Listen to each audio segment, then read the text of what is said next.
जय श्री राधे कृष्ण। दोस्तों आइए आज हम सब सुनेंगे द्वादशी पारण के दिन तुलसी माता की कथा।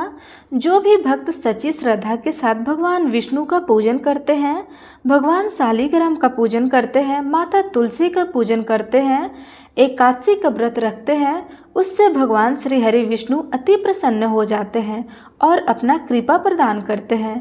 एकादशी का व्रत जो कि सभी प्रकार के पापों को नष्ट करने वाली है और व्यक्ति के जब पाप और ताप नष्ट हो जाते हैं तो उनके पुण्यों का उदय हो पाता है और सभी प्रकार के फिर सांसारिक सुखों की प्राप्ति होती है।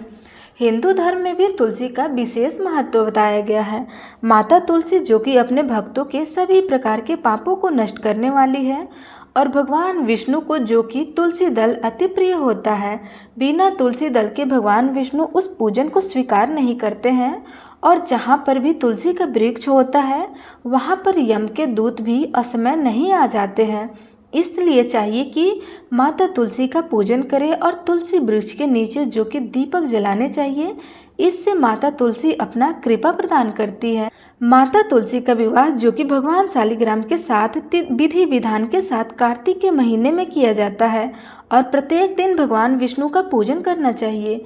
भगवान विष्णु के पूजन के साथ साथ माता तुलसी का पूजन करते हुए कथा का भी श्रवण करना चाहिए। इससे भगवान विष्णु और माता तुलसी का कृपा प्रदान होता है। तो आइए सुनते हैं द्वादशी पारण के दिन तुलसी माता की कथा। एक कथा जो कि बड़ी प्रचलित है, श्रीमद् देवी भागवत पुराण में इनके दिव्य अवतरण की दिव्य लीलाएं कथा भी बताई गई हैं। एक बार भगवान शिव ने अपने तेज को समुद्र में फेंक दिया। इससे एक महातेजस्वी बालक ने जन्म लिया। यह बालक जो कि आगे चलकर जलांधर के नाम से पराक्रमी दैत्य राजा बना। इसकी राजधानी का नाम जो कि जालंधर नगरी पड़ा था।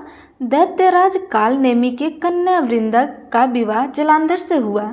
जलांधर जो कि महारस था, अपनी सत्ता के मद में चूर होकर उसने माता लक्ष्मी को पाने की कामना से युद्ध किया, परंतु समुद्र से ही उत्पन्न होने के कारण माता लक्ष्मी ने उसे अपने भाई के रूप में स्वीकार किया।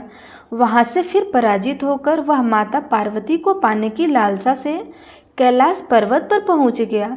भगवान देवादिदेव महादेव ही रूप धारण कर माता पार्वती के समीप गया, परंतु माता ने अपने योग्य बल से उसे तुरंत ही पहचान लिया तथा वहां से अंतर्ध्यान हो गई। देवी पार्वती ने क्रूर होकर सारा वृतांत भगवान विष्णु को सुनाया। जलांधर की पत्नी वृंदा अत्यंत ही पवित्र स्त्री थी। उसी के पतिव्रता धर्म की शक्ति से जलांधर ना तो मारा जाता था और ना ही पराजित होता था। इसलिए जलांधर का नाश करने के लिए वृंदा के पति व्रता धर्म को भंग करना बहुत ही जरूरी था।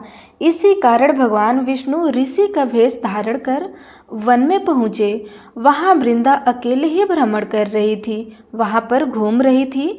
भगवान के साथ दो मायावती राक्षस भी थे, जिन्हें देखकर वृंदा भयभीत हो गई।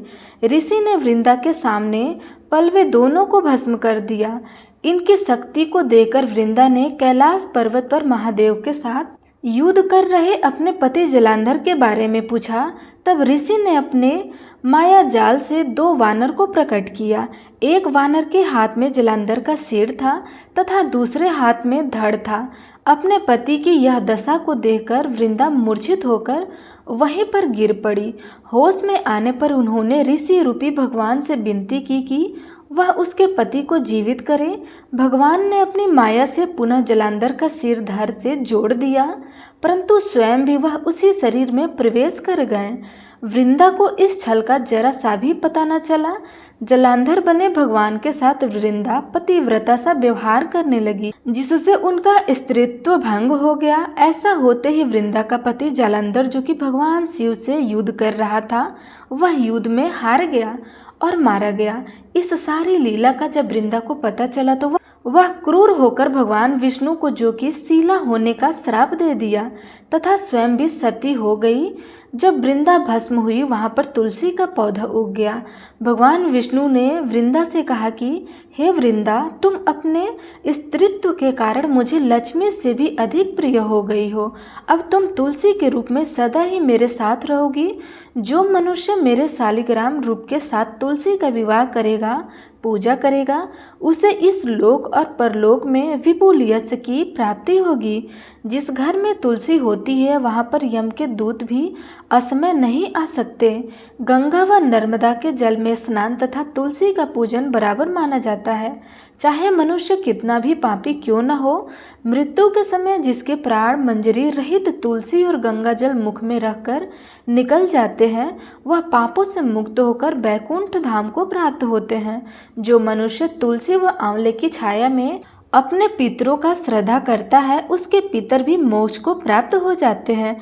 इस प्रकार से जो भी भक्त सच्ची श्रद्धा के साथ भगवान विष्णु का पूजन करते हैं, भगवान शालिग्राम का पूजन करते हैं, माता तुलसी का पूजन करते हैं, भगवान शालिग्राम के साथ माता तुलसी का विवाह संपन्न करते हैं, उन्हें विपुल यश की प्राप्ति होती है तथा सभी प्रकार के पापों का नाश होता है तथा सभी प्रकार के मनोरथ सिद्ध होते हैं।